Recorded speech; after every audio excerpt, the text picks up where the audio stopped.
Sonjia Pelton-Sam TV and podcast. Y'all know I'm your girl, the glam coach too, where I help you G get up, L love yourself, A affirm your belief, and M is some things that you can make happen right now in your life and in your business, honey, with God by your side. Okay?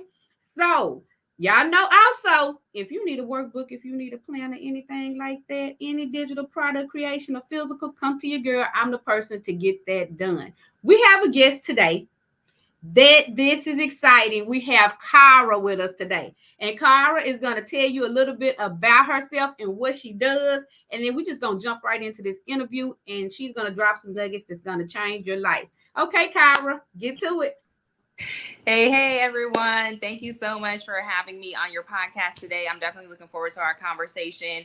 It's always a blessing when we're able to talk to other women in faith who are on the same mission and just encouraging one another along our track. So I definitely appreciate you having me on here. Kind of like you said, my name is Kyara Ofuani. I am a nonprofit attorney here in Houston, Texas. And I like to just kind of describe myself as a change agent. So I am really on the purpose of freeing our people from bondage, whether it's mentally, spiritually, physically, and things like that. And so I try to have my work reflect that. And so that's kind of why in the legal field, I decided to approach nonprofits so that we can focus on causes that help in change policy and legislation, and then also just providing basic needs for people like housing and food and things of that nature. And really, honestly, in whatever I do, I kind of try to like add in some type of advocacy there, like whether it's through my sorority or through pageantry or whatever the case is. I'm just hoping to try to impact people and really just serve. And I think that service is my ministry. All right. Now, Kyra, who is the sorority? You just said my sorority. What? Oh, yes. Oh, I'm a member of Alpha Kappa Alpha. Okay, okay. So the pink and green, the pink and green. Yes, yes, yes. So tell us how you got started, Kyra. Like what just got into you and was like, this is what I gotta do. For as far as like how I got into the legal profession. Yes.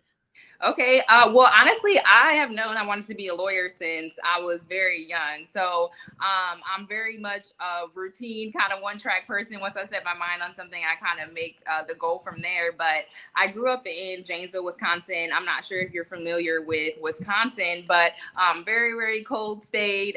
It is definitely predominantly white. And so I grew up kind of in that culture where there weren't that many Black students or just Black people living in the city in general. Most of my Black friends were my family members because my family had a church in the city next door to the city that I lived in. And so any person that was Black was probably one of my family members. That's kind of how small it was. And anyway, during my time there, I definitely learned very young just the disparities. I don't know, God just made me mature very fast, and I noticed those disparities, or just like I always was very sensitive to seeing someone being bullied or things of that nature. And so I don't know if it was maybe just from TV or just like knowing some other lawyers from friends' parents at school, but I quickly saw that that was maybe a great place of influence to make sure that people were treated right. And so I decided that that was the route I wanted to take, like literally way back in middle school. And ever since then, I've been on that track, and I like made my life plans around trying to get myself to law school. That's really good. Now, people, go ahead, tell us what city you're from. Rep your city, rep your city. Let us know where you're from. So, yes. So, tell us, Kyra, what inspired you when it comes to just inspiration? Was it kind of the same thing? Was it kind of like the disparities, or did you see somebody else doing this and you were like, I love what they're doing and I could up level it and take it to the next level or jump in with them on what they're doing?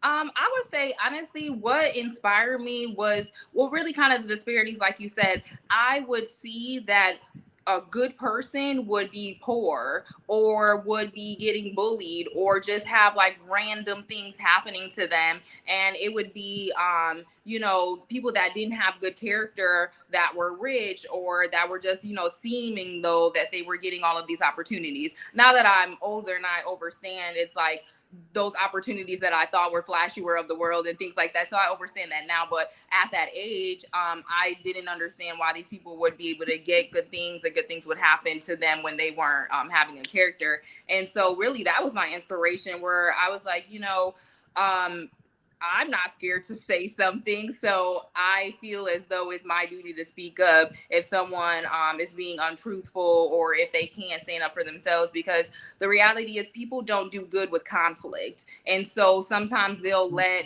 harmful things be said or harmful things be done in the interest of like saying that they're keeping peace or not wanting to rock the boat. But I think that that truly stifles growth and does not like build for an experience of building your character. And so I've always been like that, where I'm like, no, well, let's stop and analyze what's going on. And so really that kind of is what propelled me to be inspired in that realm.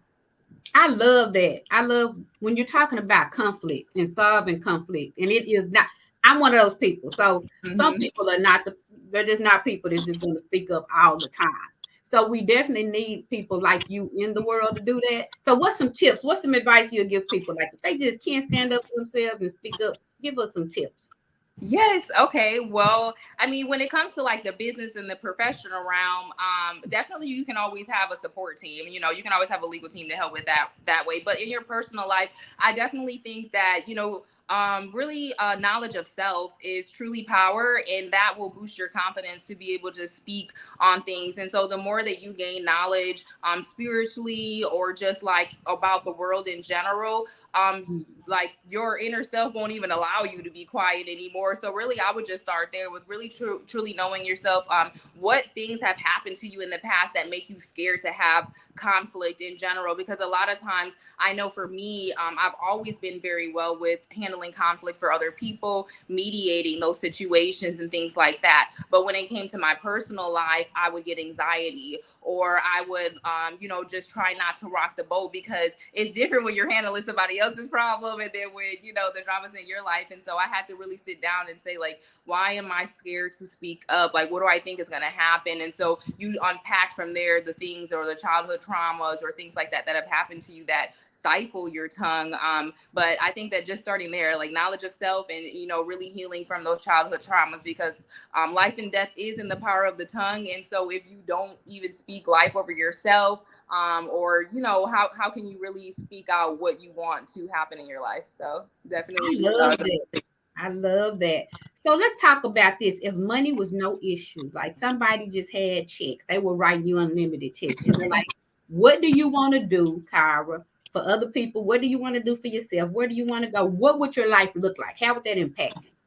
what would my life look like? That is a great question. So, to be honest, I don't think that it would look a lot different than it does right now. Because I truly do have always had a passion to really advocate for people, and so I do find joy in this profession. But if there was unlimited funds, I've always wanted to have some type of school of the arts, or like a resource center. So maybe where there is education, the arts, food pantry, or like shelter, something like that, where it's like all encompassing. And then, be able to provide pro bono legal services so that people don't have to pay for that and things of that nature. And that's definitely where we're trending. We're only at the food drive part right now, but, eventually I know that God's going to expand those things. So I definitely, if someone wrote those checks, I would definitely go in there to, try to provide all of those resources that I want to be able to give for the community. Because to be honest, for me, I think that there's so many more talented Black people, or we could be doing so much more, but we are struggling at the survival rate. So we're literally just trying to pay our bills. We're literally just trying to manage there, that we haven't gotten to the thriving area where we can, bask in our creativity and really do what we love to do. And so if we could just, eliminate being in survival mode, I think that we would propel at a fast rate. So that's definitely what I would do if someone was to be able to provide me with those funds.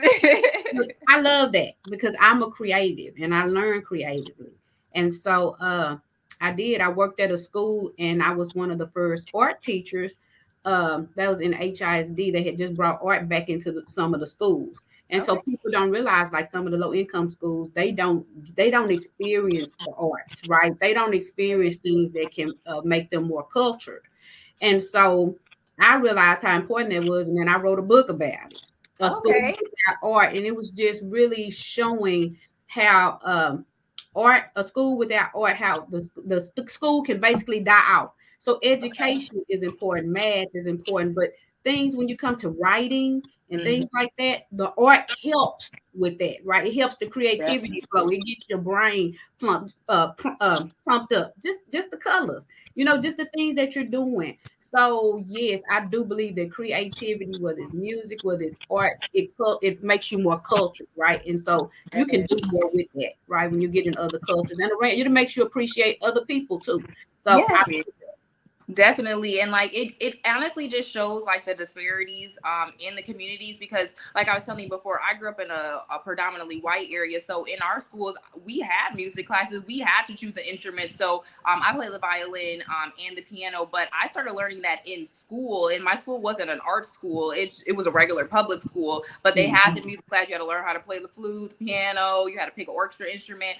And so there is value in that. It's just that we're the funding for the inner city schools, the funding for the urban schools. And so, yeah, so as long as we could try to, add that component in, I think that that would definitely help with our learning curve. I'm learning curve. Look, I'm gonna go one more with that. And also we have just this big mental health issue going on, right? Hmm. We have sometimes people just need to be creative. They need time to just stop and reflect. They need just to hear music, or they need just to paint, right? And just get everything out how they see it, not Yeah. how anybody else sees it. And that's one thing that I love about things like art. It's original. I don't care if I put up the same picture for us to draw, or I'm drawing on the board. Every picture will have something unique on there. It'll have a special color, or it'll Mhm. have a design in another place, because nobody can create art like you create art. And so let's talk about this. How do you contribute your growth to? You said, who do I contribute my growth to? What do you contribute Oh, to? what do I contribute my growth to? I'm not sure how to answer that question particularly, but I would say I contributed to God's grace. That's a good one. Honestly, God's grace.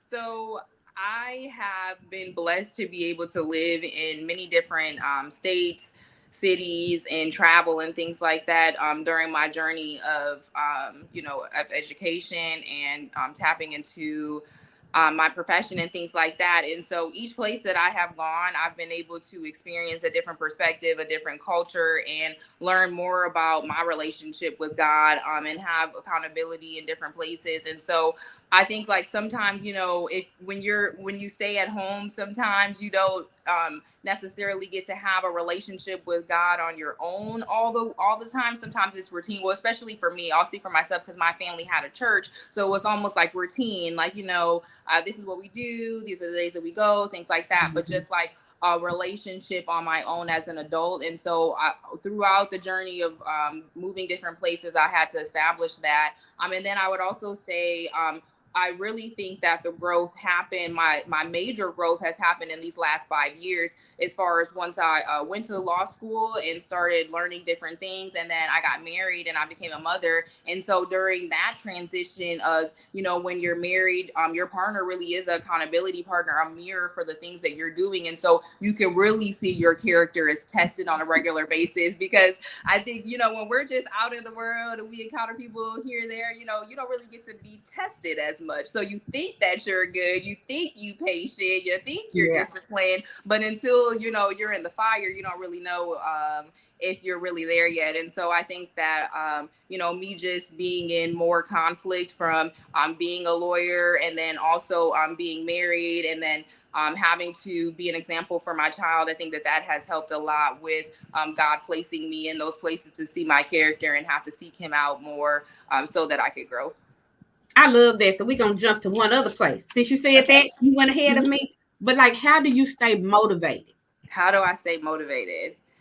How do I stay motivated? Honestly, I would say that I stay motivated by just seeing the work that needs to be done. Honestly, like there's just so much work to be done. I don't have time to sit down. So let's talk about staying balanced then. So how do you Uh-huh. balance it all? Because How you do I told me it was balance a it what all? 9-month old baby, and Yes. how do you balance all this? Calendars, my husband, people that help with the business, mainly that. Like, honestly, I'm a very, very strategic person when it comes to like writing down what I have to do and planning it out. And so I just prioritize what we have to do. It can definitely be a challenge sometimes trying to balance, but I know that I'm like an overly hard worker in the sense that I don't necessarily feel the desire to have to, or at least in this season, because this has happened in past seasons where I felt the desire to go out and do things, but at least in this season, I have not like really had the desire to just be going to kick it or whatever the case is. So really, it's like if I'm not doing something with my family, then I am just kind of working or doing something spiritual or whatever the case is. So I just gotta try to manage it by day. I take it day by day and see what the priority is that day. I love it. I love to take it day by day. Because I always tell people you gotta juggle it. You can't hold everything at once, and life changes. So you gotta Mhm. know when to pick it up and when to put it down. So Yes. what's some of the biggest life lessons that you've learned? What is the biggest life lesson? That's a great question. I would say the biggest life lesson I think thus far in this season would be that it's nice to be important, but it's more important to be nice. And so I think that we struggle with titles, with feeling like we have to big up someone else. And that just does not help with relationships or really cultivating this like nation unity mindset. And so that's really what I've been learning. Every time I see conflict, it has to do with someone trying to, be in their title or overly do authority, and they think that that gives them the right to treat people unkind. And so, yeah, it's definitely it's nice to be important, but it is more important to be nice. It's definitely the lesson that I'm in right now.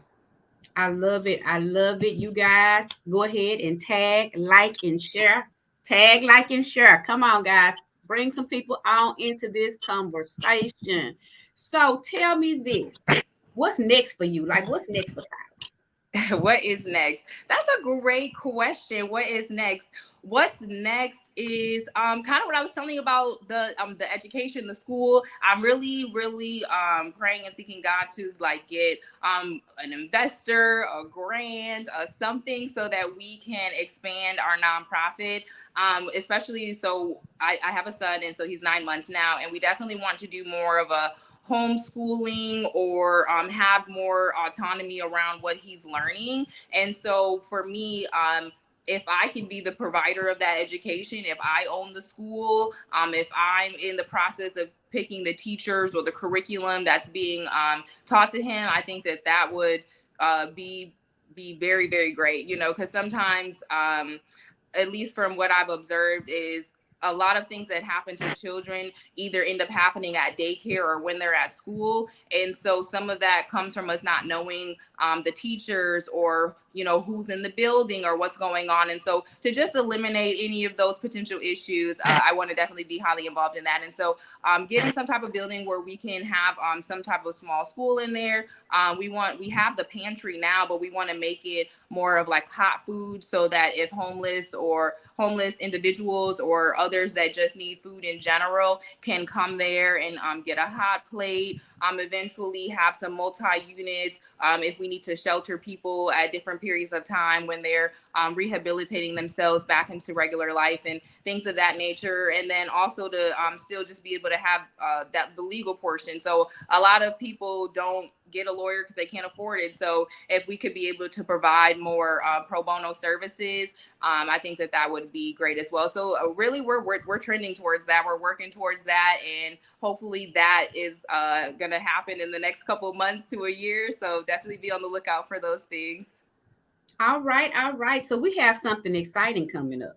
So we have Houston, the Her Experience with the Herpreneurs. So tell me a little bit about what people can expect from you once Yes. you hit that stage. What are they gonna get, girl? What are they gonna get?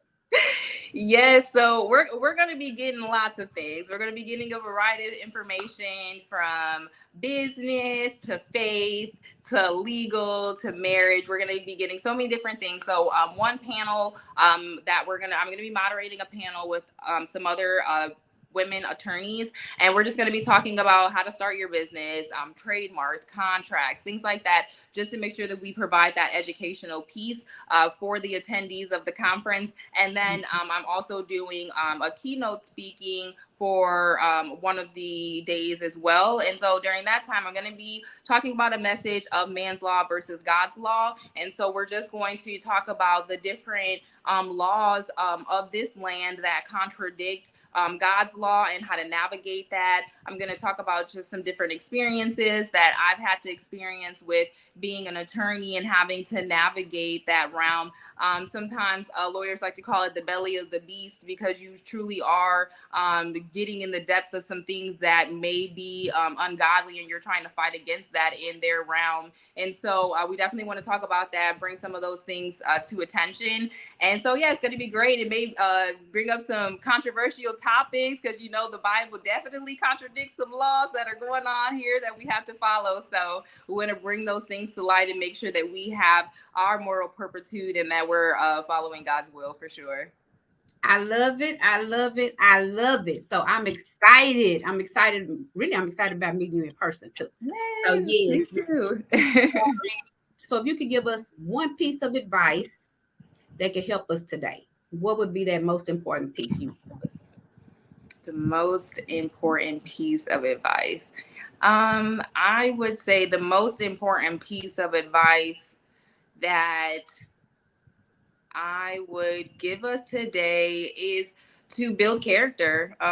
Build character, and character building will help you avoid a lot of problems in relationships and business and legal, because a lot of our conflicts come from the nature of us being selfish or having an individualistic mindset. So if we could work on our own true character and transition into a more nation building unity mindset, I think that that would help with having more serenity across the board. I love it. Did you guys hear that? We have to work on our character. So working on that will definitely change our lives. Tell our viewers how to get in touch with you. Tell them any specials or anything that you have going on, uh, Okay. the website, things like that. Okay, definitely. So you can always follow me at Dr. Kyara Ofuani on Instagram and really all of the platforms there. And you can always DM me if you want to book a consultation or things of that nature. If you guys are on TikTok, I definitely wanted to show you guys our book. So this is our vegan chef book, and this is our how to write grants book as well. So we definitely like to advocate for healthy living and just cleansing of the body and the mind and things like that. So if you're looking for a healthy diet, definitely check out our TikTok shop. It's the Ofuani bookstore, and we have some good books on there. Or if you're looking to figure out how to fund your business, definitely check out our grant book. It's a step-by-step guide on how to write grants for yourself, do your proposals and applications and things of that nature. All right. So there you heard it, guys. Get over there with Kyara and get you some help. Get you some information on how to write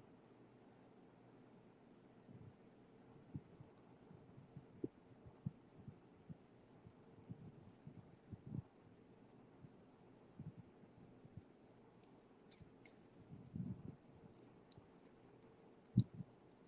for yourself. Help.